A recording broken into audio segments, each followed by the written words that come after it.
Hey everybody, Eric here from Bloat Games, coming at you to talk about the Blackest of Deaths, which is our new game that's coming to Kickstarter on April the 9th, 2019 at 9 a.m.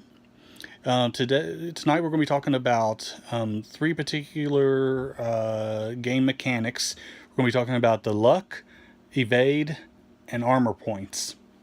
Alright, luck is kind of like, if anybody's familiar with DCC, or if anybody's familiar with like Savage World, Benny's, that system, it's basically an ability to reroll, okay? So all characters start with 1d4 plus 2 luck points. You can spend 1 point of luck to reroll any row. You usually want to do that when it's a terrible one. However, you got to accept the second one as final. So even if the second roll is worse than the first one, you're stuck with it. You can also spend luck points if you die, if you hit 0 hit points, you can spend luck points in an attempt to roll a natural 20 on a d20 to bring you back to life.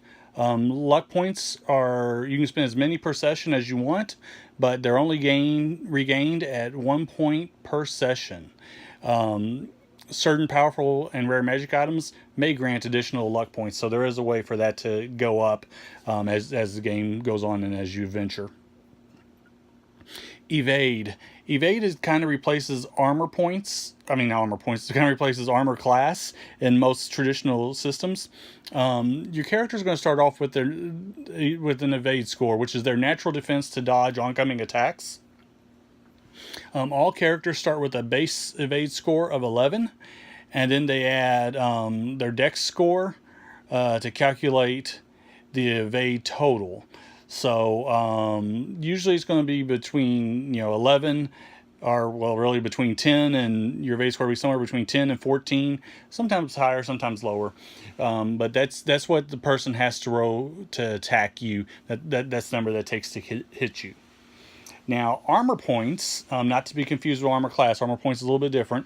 Armor points work as damage reduction. Okay, so all pieces of qualifying armor and shields are assigned an armor point value between 1 and 4 points. These armor points act as a damage reducer, reducing 1 point of damage per armor point when the character's in combat and is taking damage. Okay.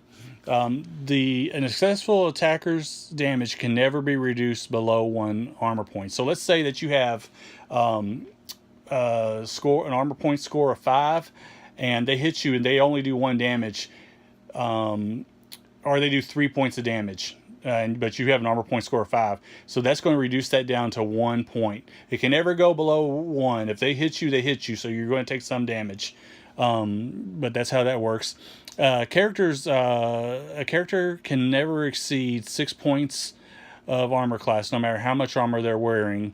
But that does not restrict magical armor. Okay, so some magical armors will give you a higher armor point rating than that. But that's just to keep people from putting on 24 different pieces of armor and trying to be invincible.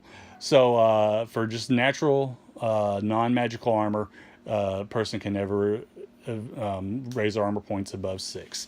So that is luck, evade, and armor points. Thank you very much. I'll be back at you soon with another video.